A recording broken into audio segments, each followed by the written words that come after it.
오늘 성경 본문 말씀 공독합시다. 시편 13편 3절과 4절입니다. 시편 13편 3절 4절. 자, 함께 봉독합니다. 시작.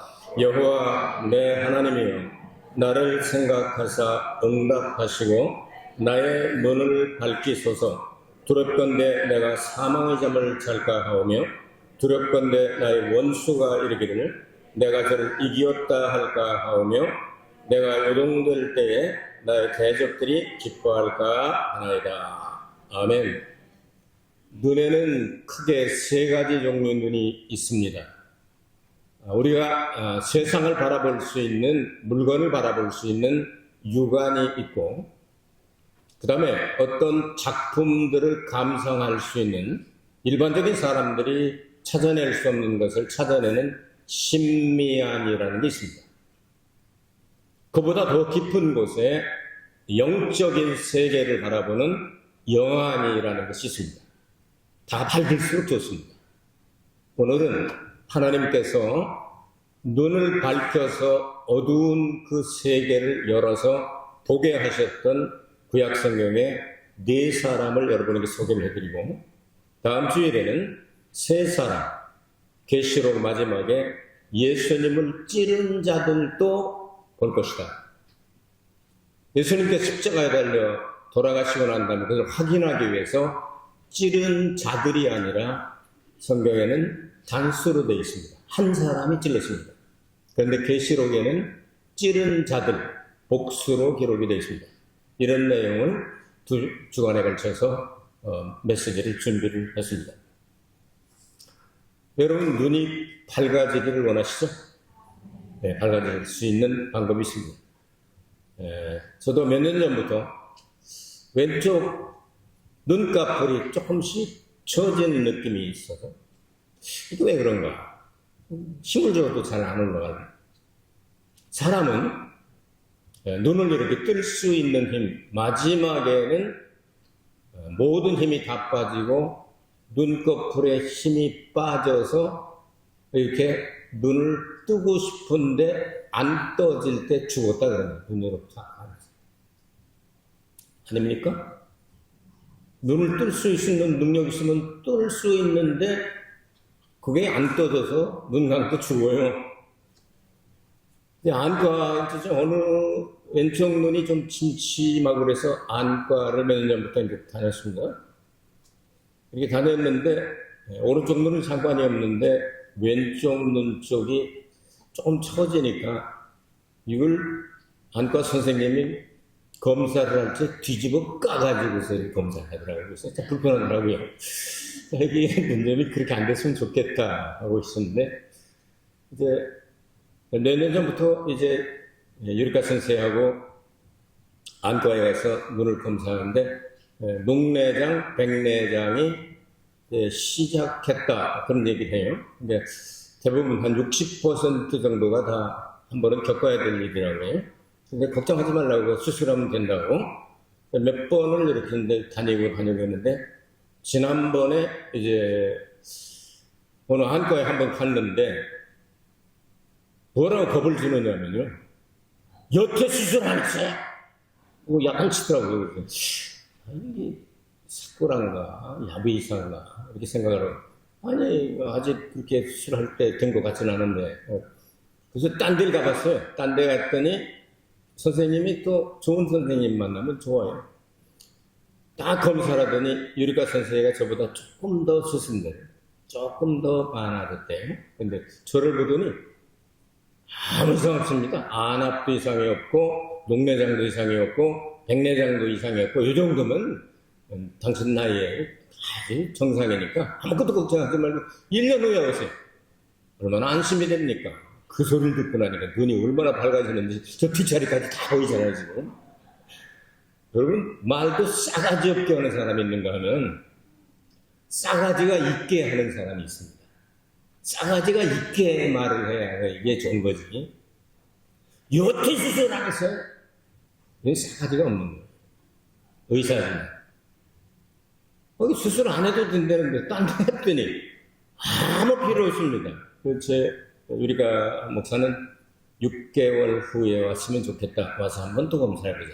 저 부분은 진행 상태를 보기 위해서인데 뭐 몇 프로밖에 없으니까 적어도 10몇 프로 지나가야 조금 이제 있는 것 같지, 지금 상태로서는 뭐 전혀 걱정 없으니까 1년 후에 오라고. 얼마나 좋아요? 벌써 저는 1년을 또 걸어놨죠? 감사하지 않습니까? 여러분, 하나님께서 눈을 밝혀주신 네 사람 중에 첫 번째 사람이 하갈이라고 하는 사람입니다. 이 하갈이라는 사람이 누구죠? 아브라함의 첩이죠.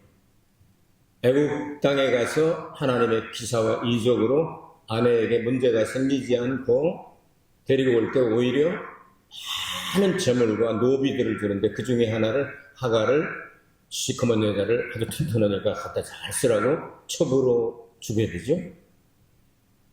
자, 약속의 아들, 사라를 통한 약속의 아들을 낳기 전에 기다리지 못하던 사라가, 당신 말이야, 첩도 있는데 애기 하나 낳으면은, 자식 낳으면 좋잖아, 후계자도 생기고 좋잖아 하면서 자꾸 쫄라가지고 남편이 애기를 베게 하고 낳게 됐습니다. 그 이름을 뭐라고 그러죠? 이스마엘이라고 그러죠. 그 이스마엘의 자손들이 대부분 회교여서 20억 명 정도가 되지 않습니까? 지금 중동 지역에 남긴, 아브라함이 남긴 불씨가 바로 그거죠.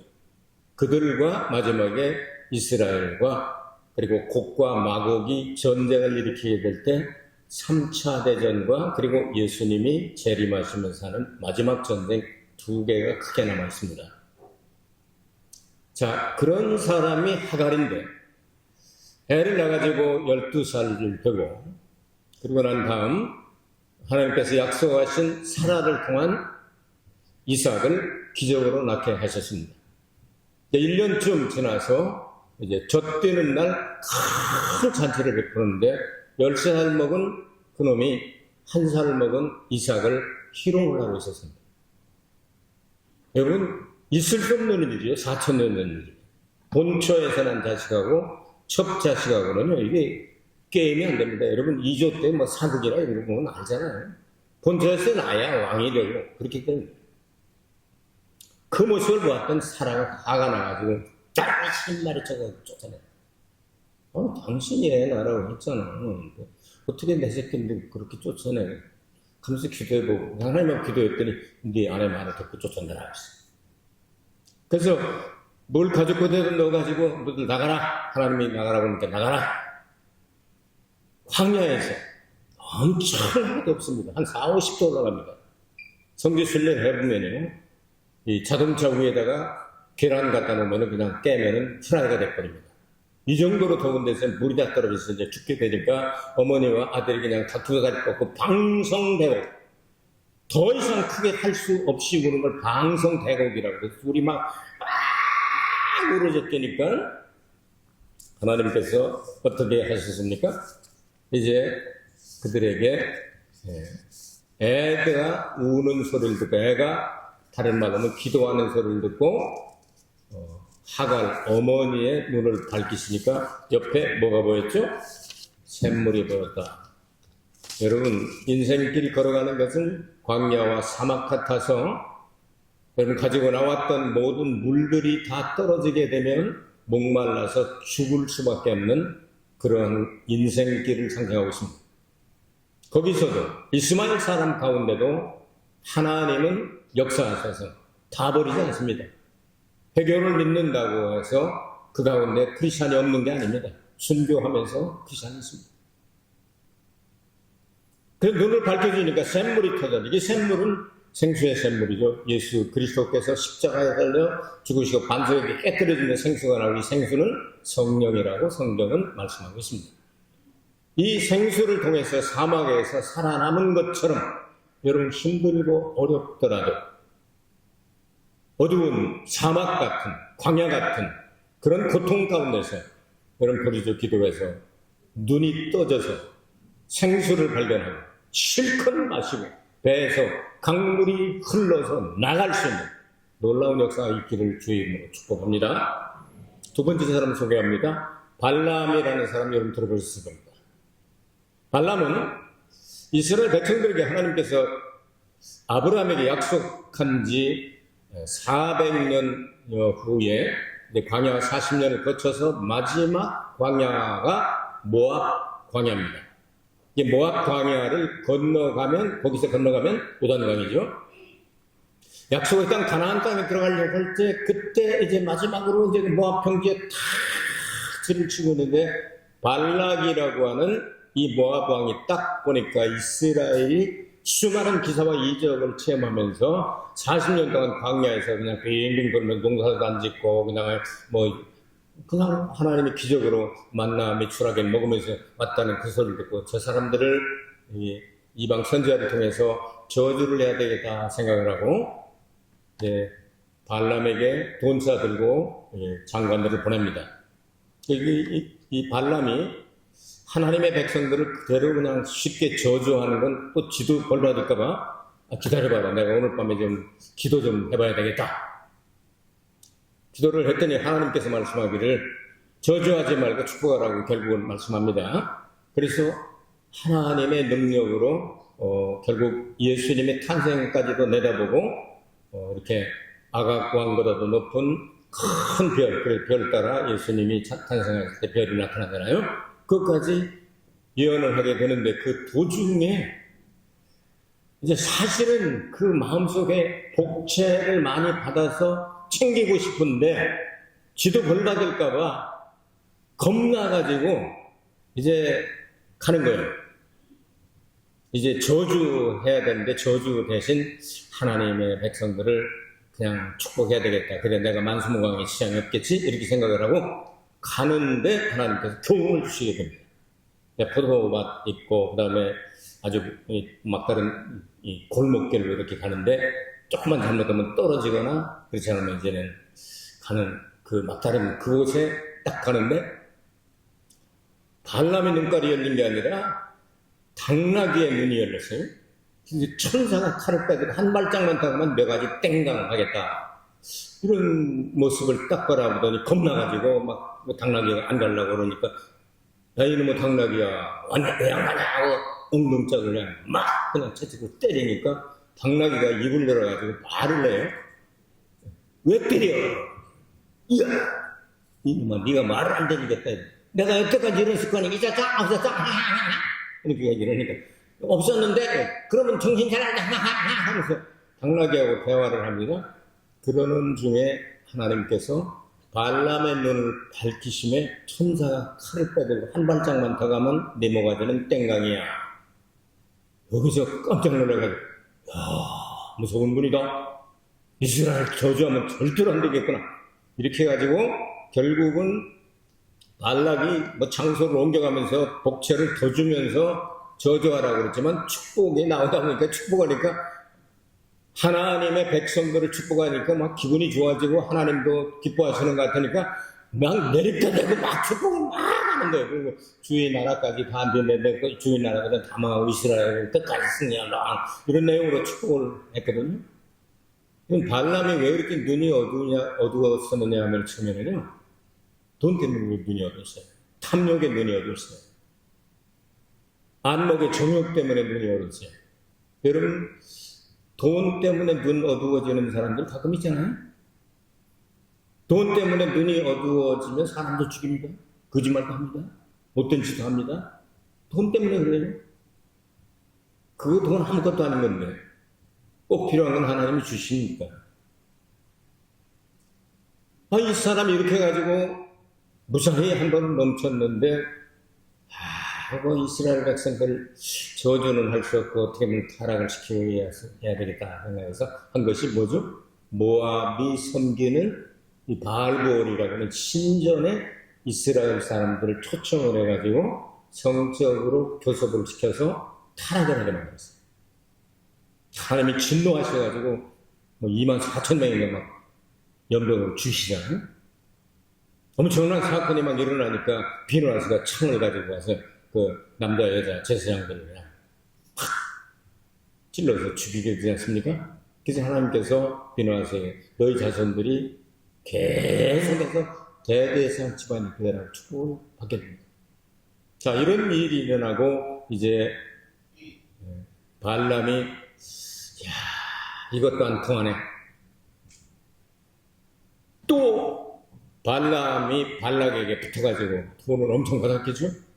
그것 때문에 전쟁이 일어납니다. 이런 불상사가 일어나고 있는데, 그래서 제2차 인도조사를 끝내고 난 다음에 전쟁을 합니다. 전쟁을 하는데 발람이 어디로 붙었게요? 살려면 어디로 붙어야 되죠? 이스라엘 쪽으로 붙어야 되죠. 근데 발락 쪽으로 붙었다가 성경은 뭐라고 기록을 하죠? 민수기 31장인가요? 보면 그렇게 나오잖아요. 발람도 함께 칼로 죽였더라. 마지막에 여러분, 성경에 예언된 대로 하면 이스라엘의 편에 붙지 않고 반대편에 붙는 나라들이 다 망합니다. 여러분, 성경 보면. 이스라엘 하나님께서 특별한 목적을 가지고 뽑으셨기 때문에 그들이 잘했다 잘못했다가 아니라 하나님의 약속 때문에 그렇습니다.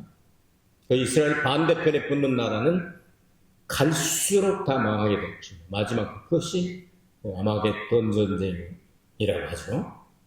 이런 내용들을 우리가 바라보게 될 때 우리 세상 것 때문에 안목의 정욕 때문에 눈이 어두워지지 않게 되기를 주의 이름으로 축복합니다. 그 눈이 밝아져요. 세 번째 사람이 오늘 본문에 나온 다윗입니다. 하나님께서 나의 눈을 어둡게 하시며 내가 사망의 잠을 잘까 들었습니다. 사망은 여기서 음부, 가장 깊은 곳을 얘기합니다. 흑암의 깊은 곳에 있고 하나님이 쉬는 수면에 운행하시는 그 단어입니다. 음부라고는 단어입니다. 어둠이라는 단어. 사람의 힘으로 나올 수 없는 그런 곳. 하나님께서 만드신 지옥과 같은 그런 곳. 거기에 내려갈까 두렵습니다. 그래서 내 눈이 밝게 해주십시오. 나의 눈을 밝히셔서. 그래서 그 영어 성경은 give light to my eyes. 그러니까 내 눈에다가 빛을 비춰주시옵소서. 그런 내용이에요. 여러분 눈에다가 햇살을 딱 받으면 여러분 어둡습니까? 밝습니까? 잠자던 사람도 햇빛이 싹 들어오면 어떻게 되죠? 눈 뜨게 되는 거예요. 여러분 운전하시는 분들 계십니까? 낮에는 그래도 운전할 때 그렇게 운전을 이렇게 숙달된 분들은 그렇게 힘들어하지 않습니다. 근데 비 오는 밤 아무것도 안 보일 때 헤드라이트가 고장이 났다고 생각해보세요. 앞에 헤드라이트가 딱 고장이 나면 앞이 안 보여요.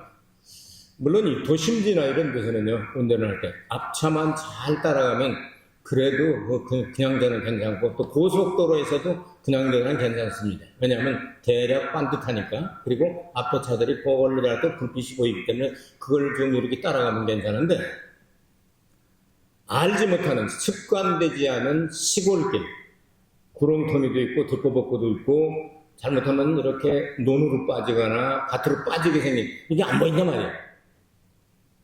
그럴 때 헤드라이트를 비춰주옵소서 하는 그런 내용이 나의 눈을 밝히소서. 성경은 우리의 영안이 밝아져야 되는데 예수님께서 말씀하신 대로 눈은 마음의 뭐라고 그랬죠? 등불이다 이렇게 말씀하셨고요.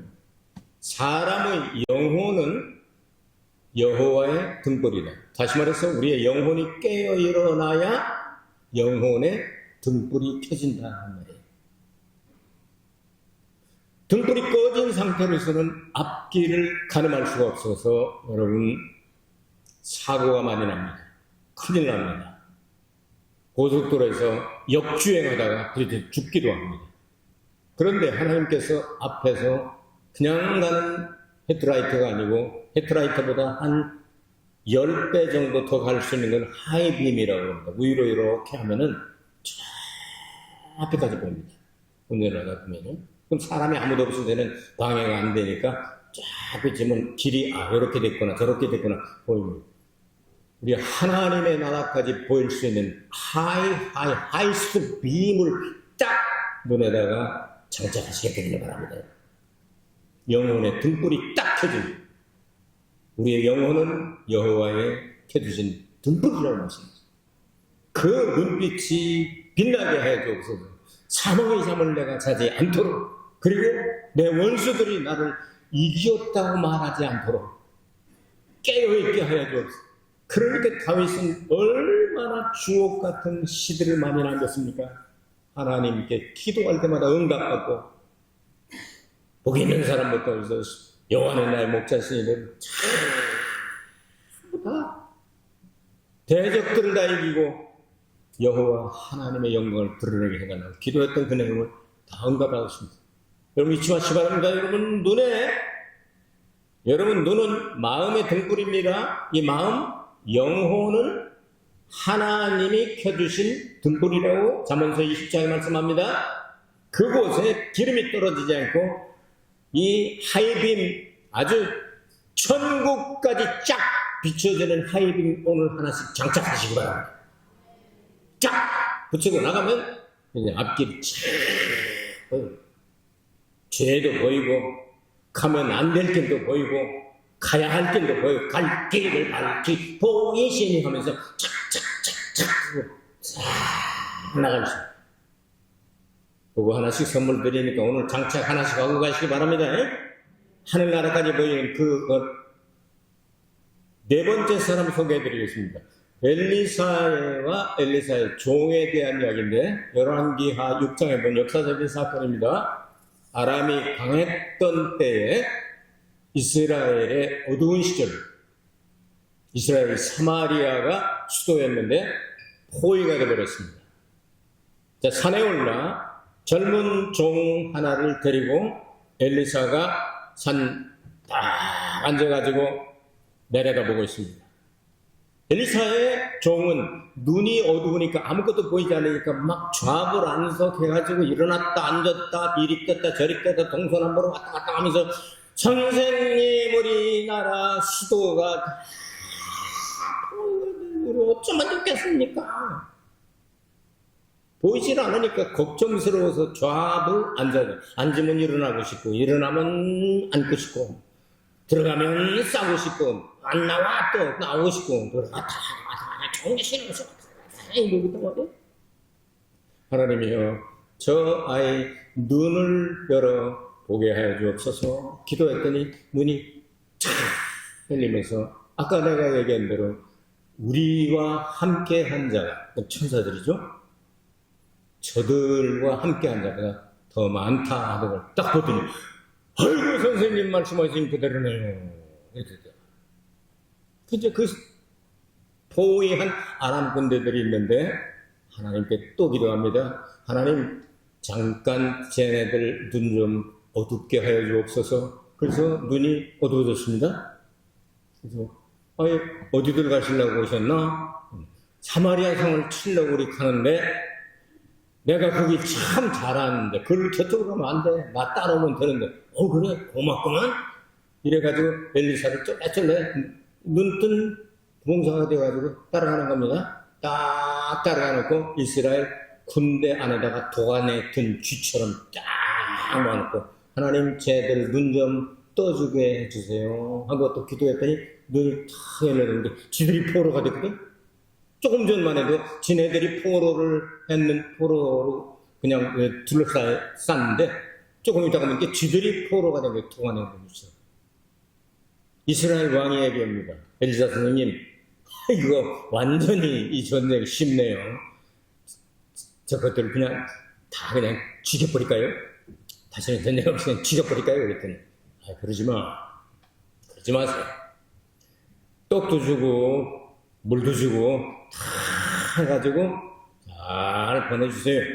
여기서 보내줬더니 성경은 뭐라고 말씀하죠? 엘리사가 있는 그동안 다시는 쳐들어오지 않을 거야. 손자병급에 그런 말을 하시면, 나를 알고 적을 알면 100번 싸워서 100번 이긴다. 나를 모르고 적도 모르면 100번 싸워서 100번 진다. 근데 그냥 반만 알고 반만 모르면 그냥 고부고부다. 반반이다.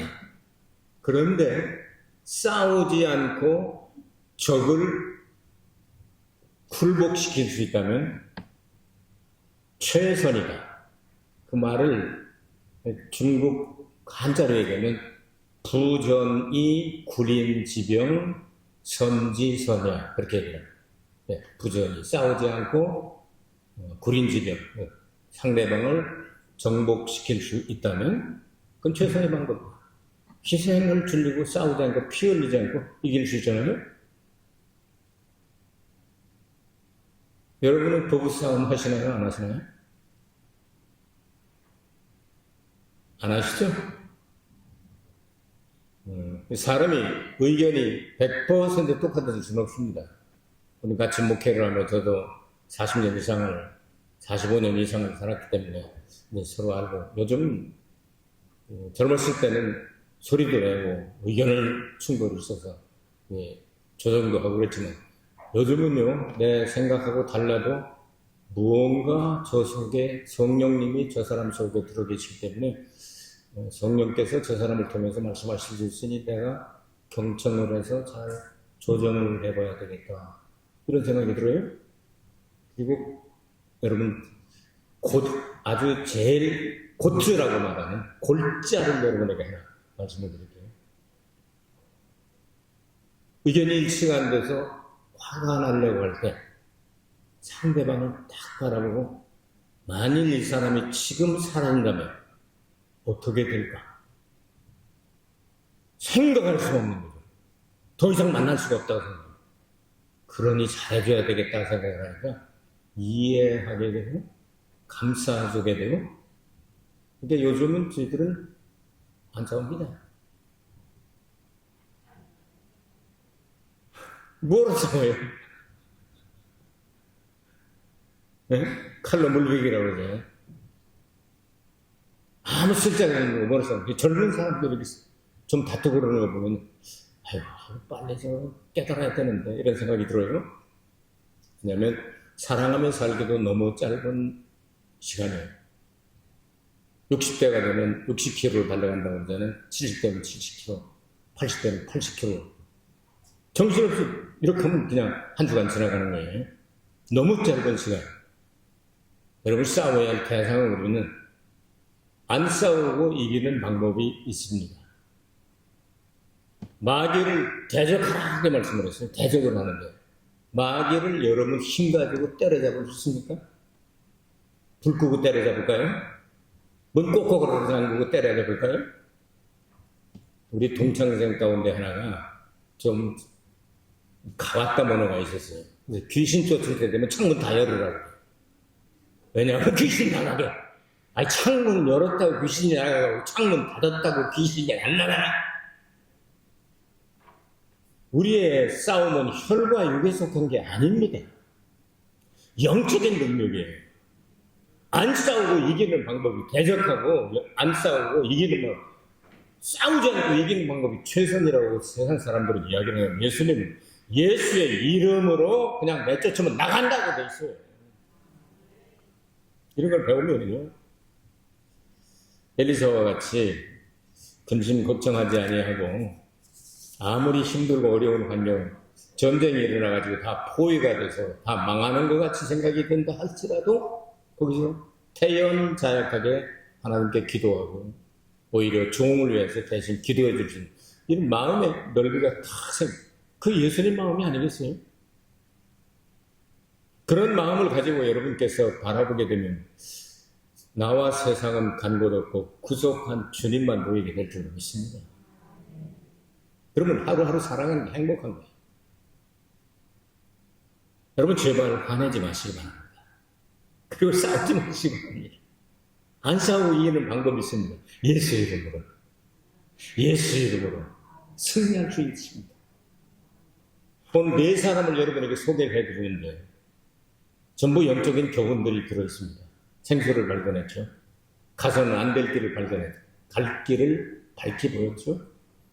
다윗처럼 사망의 잠을 자지 않도록 늘 깨어있어 눈이 밝아졌어요. 마치 햇빛이 탁 들어오면 어두운 세계가 확 밝아져요. 저 천국까지 보여주면 예수님 다시 오시는 모습 보게 되지 않겠습니까? 엘리사와 같이 엘리사 하나님은 우리의 구원이시다. 예수 그리스도를 상징하지 않습니까?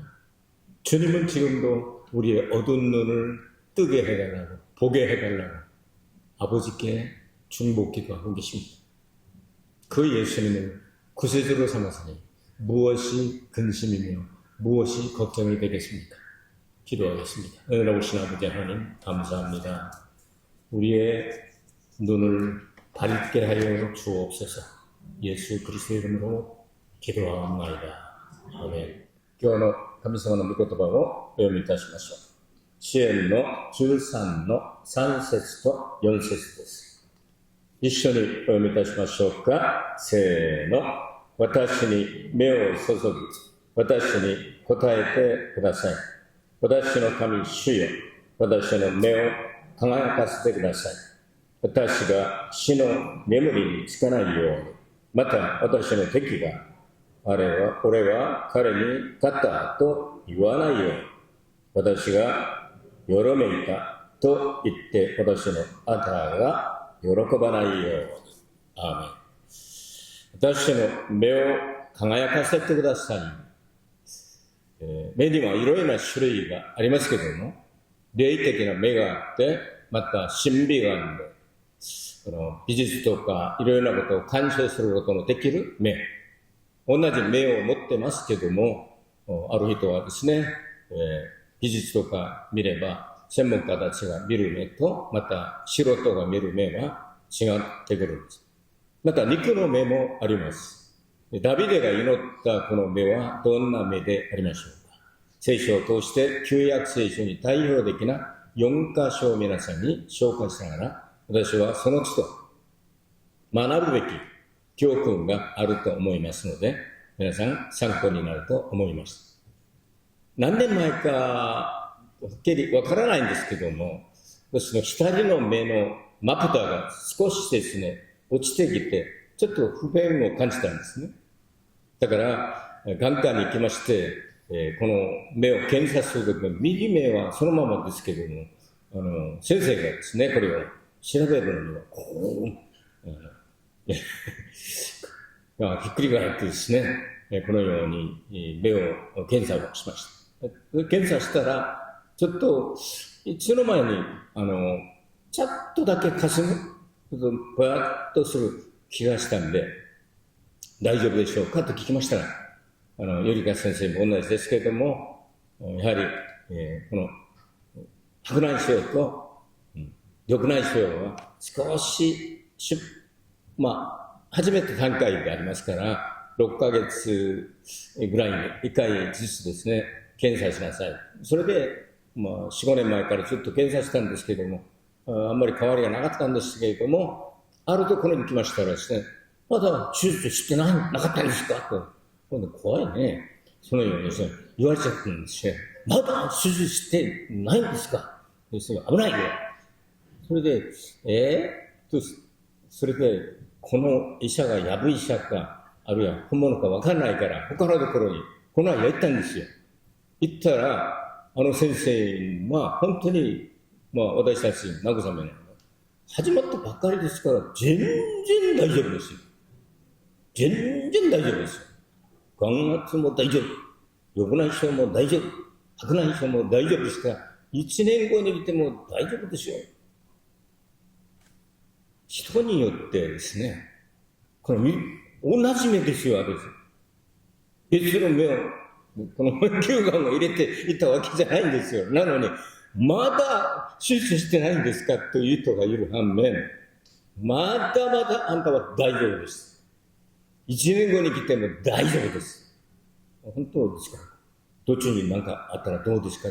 大丈夫です。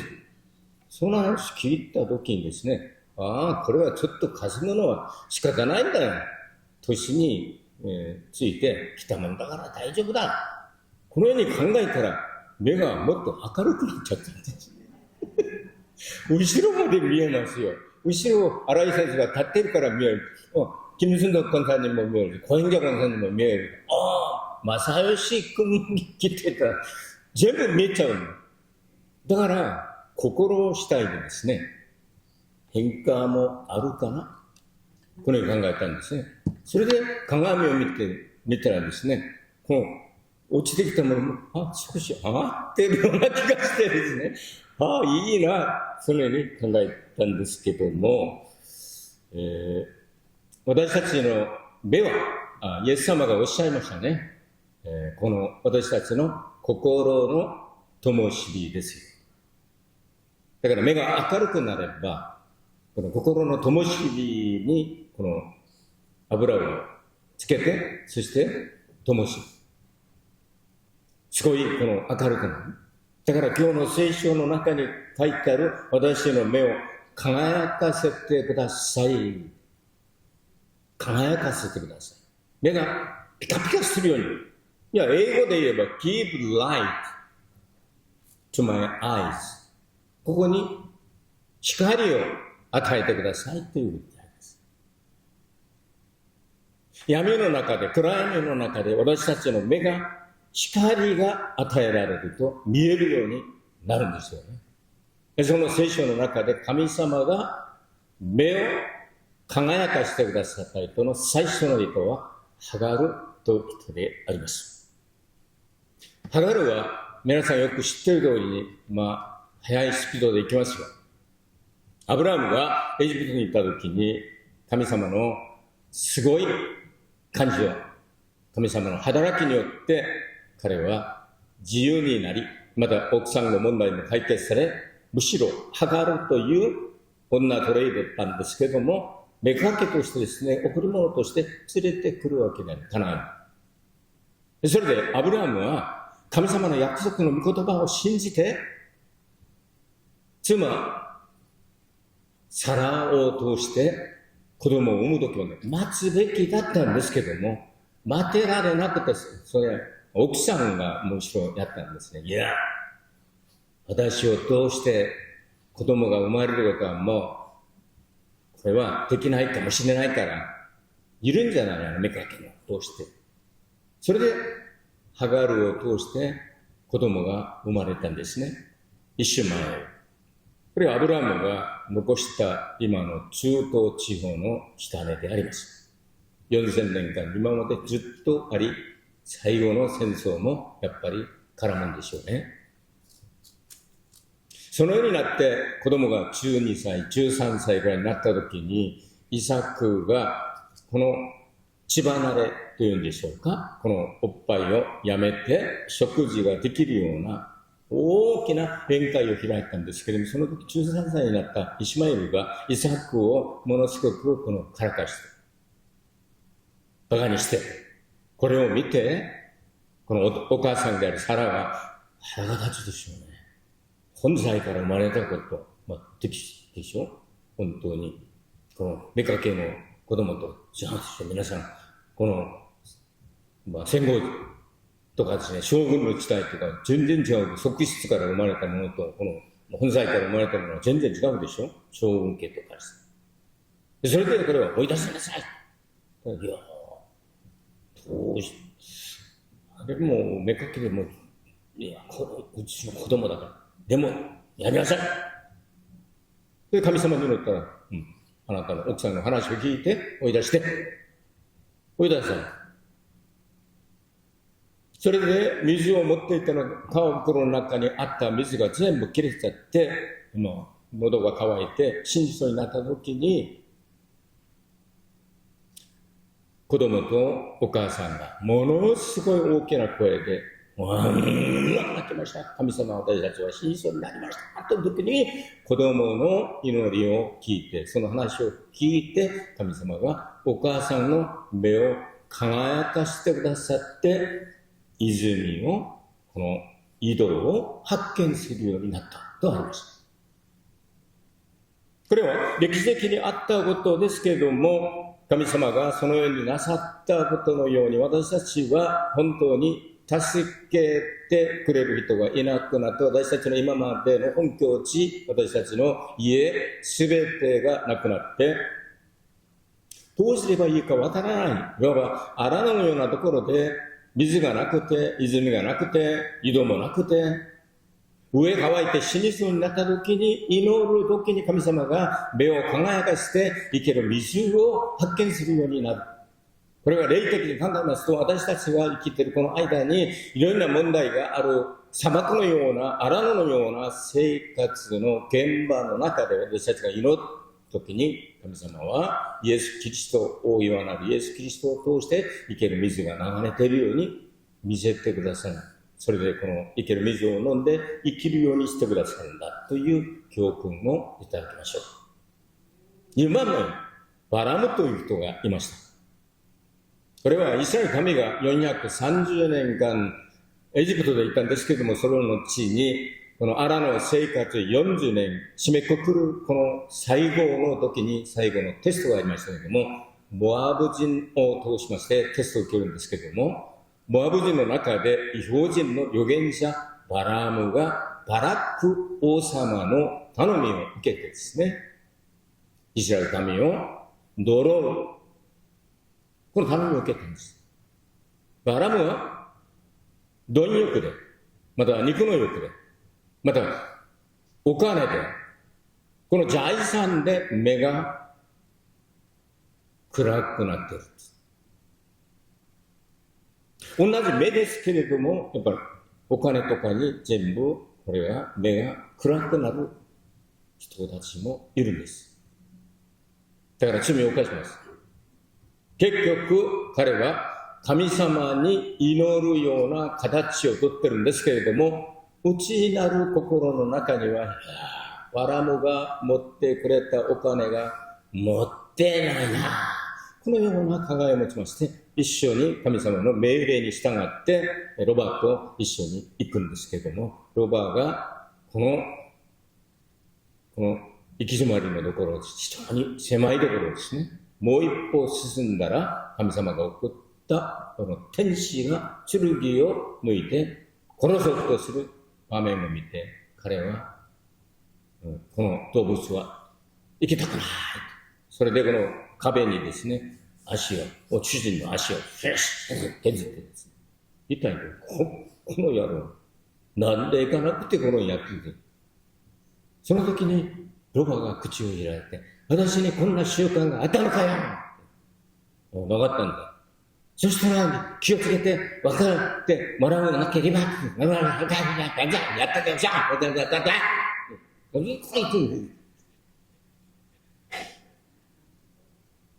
このように自分のロバ、愛するロバ、いつも自分が利用するロバと喧嘩してるんですね。間違った道を歩みながら自分の身近なところ、体の一部分のようなところ、捨てることができない、別れることができない、そのような大切なものを持って喧嘩する人たちがたまにいるんです。そのためです。夫婦喧嘩とか、犬も食わない夫婦喧嘩とかですね、これをやってみれば、いろいろな経験、いろいろなものが言うんですけども、やっぱり私は腹が立つ人間ですから。まあ、ゆりかさんにも腹が立つ時あるでしょう。辛抱するんです。私はコツを一つ、いろいろ段階がありますけれども、一つのコツを皆さんに教えなさい。バックロー。なんでしょうかね、これ。何と言えばいいかわからないんですけれども、まず、相手を見てですね、腹が立つことが、なかなかないんですけども、もしあったとしても、もしこの人が今いなくなったら、俺一人だ。二度と会えないんだ。と考えたら、すぐ変わっちゃうんだよ。大丈夫、大丈夫。私が悪かった。すぐ会えない。そしたら、相手も、笑って、それってすぐ終わっちゃうんですよ。だから若い時と違って今は喧嘩しないんですよ。全然しない。愛車を時間も足りなくて、もう一週間の月曜日と始まったら、日曜日が始まったら、また次の週になったの。早いな。70代になったら70キロに走っているような気がするんですね。高速道路だな。一般道では70キロ走れない。高速道路になっちゃう。80代になったら80キロだって。90代になったら90キロだって。やったら行っちゃうんですよ。だから、愛し合う時間も足りない。ただ、本当に若者たちが喧嘩をするのを見たらですね、もったいないんですよ。人間は短いんだよ。早く終わってって。あなたの相手がいなくなったらどうなる？あの子供はどうなる？あなたの将来の人生はどうなる？これに聞きたい。ロバと喧嘩するバカ者がいたんだ。馬と鹿じゃなくてロバと喧嘩してね。馬と鹿はバカですけども。喧嘩して。その時に神様がバラムの目を輝かしてください。それで、大変だった。このロバがいなければ俺死んじゃったんだ。大丈夫。喧嘩終わって、そして進んでいきました。それで、一時的に神様の霊を通して、イエス・キリストの来臨まで、彼は予言して、イエス・キリストのお誕生まで、イスラエルの運命、また周りの国々の運命、このようなことを全部吐き出した。これは急に神様の力によって吐き出した。予言と言いましょうか、選択と言いましょうか。このようなことをやったわけであります。そのような経験がある人が、いつの間にまた、もったいない。バラクの王様が備えたこの金銀財産、もったいないという時に目がまた暗くなって、皆さんよく知っている通りに、モアブの神である、この神殿にイスラエルの人たちが招かれて罪を犯したので、神様が2万4000人だったのかな。たくさんの人たちを疫病で死なせたんですよね。それによって戦争が勃発します。これ戦争の時にバラムはバラク王様について結局剣によって殺されるようになります。目が暗くなったらこのような結果になりますよという大切な教訓ではないでしょうか。皆さんの目は肉の欲や目の欲で奪われず、絶対に最後まで霊的に輝くように祈りましょうよ。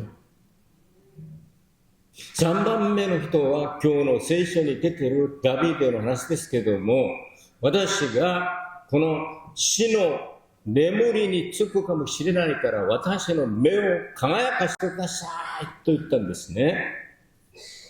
今日の13節と14節に主な内容が、私は死の眠りという言葉を使いました。これは闇の暗黒の暗闇の深いところ、読みのところ、そこに落ちないように私の目を輝かせてください。そして敵らが私がダビデに勝ったと言われませんように、私に目を輝かせてください。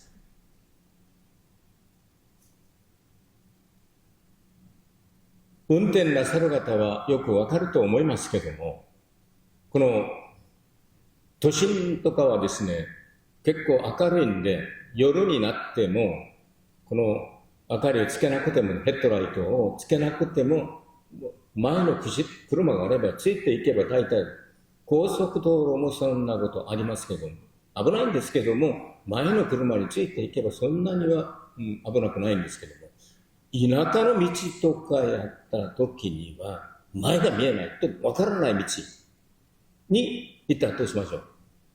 そしたら、凸凹があるか、また曲がっているか、また田んぼに入るか、畑に入るかわからないでしょ。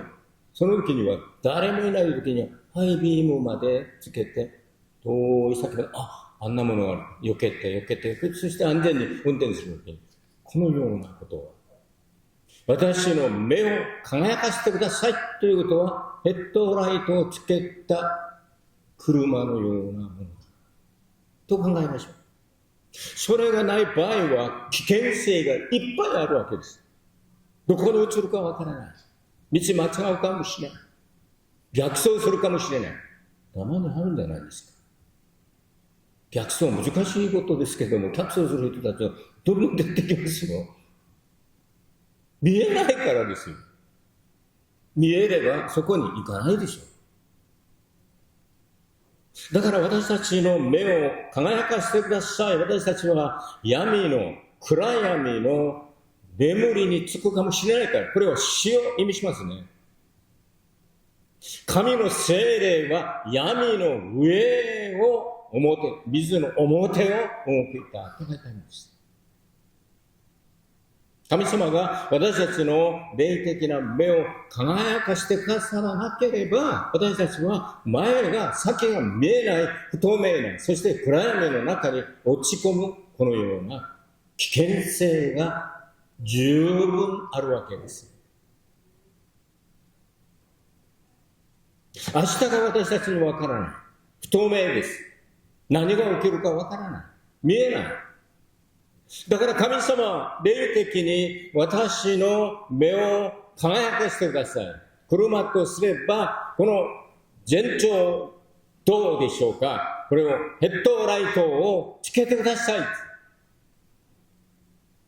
聖書には書いてあります。人の魂は主の灯火であると。箴言の20章に書いてあります。だから私たちの霊的な目が明るくなることは生まれ変わらなければならないんだ。人の体の中に一箇所、ちょうど一箇所、人の霊、人の魂のところが神の灯火だと書いてあります。この灯火を私たちは明るくしていかなければならないわけです。そうすると先が見える。神様はこのダビデに答えてくださいました。だから彼はどこへ行って戦っても神様が必ず勝つようにしてくださったと聖書に書いてあります。だから私たちは白勝することができるわけだ。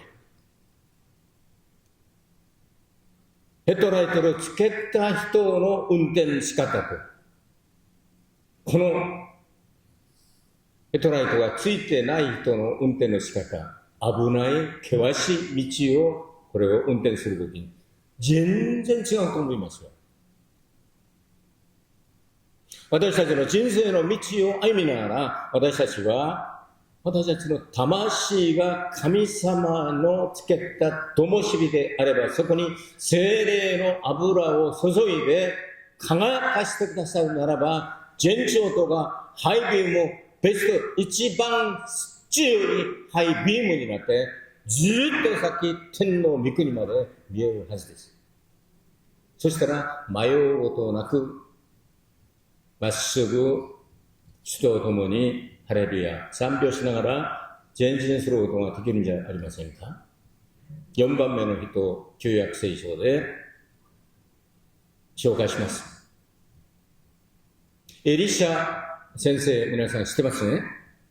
エリシャの時代のことですけれども、列王記6章、第2の6章17節に書いてありますけれども、霊の目が開かれなかったこの若者、しもべですね。しもべがいたんです。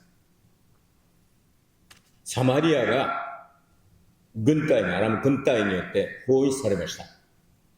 それでも不安で、先生、見てください。敵が私たちのこの都を取り囲んでますよ。どうすればいいんですか。もう本当に不安でたまらないんですね。しかし、エリシャは霊的な目が開かれて、エリシャを中心に、その数よりも多い神様が送ってくださった天の軍勢が取り囲んでいたんですね。だからエリシャは全然心配しなかった。心配は若者、しもべが心配。どうします先生、どうしますそういった時に、エリシャ先生が若者のために、主よ、彼の目を輝かせてください。目が明るくなる。先生、天の軍勢が、そうですね、おっしゃった通りですね。我らと共にいるものが彼らと共にいるものよりももっと多いんです。おっしゃる通りですね。その次の御業を見ることになります。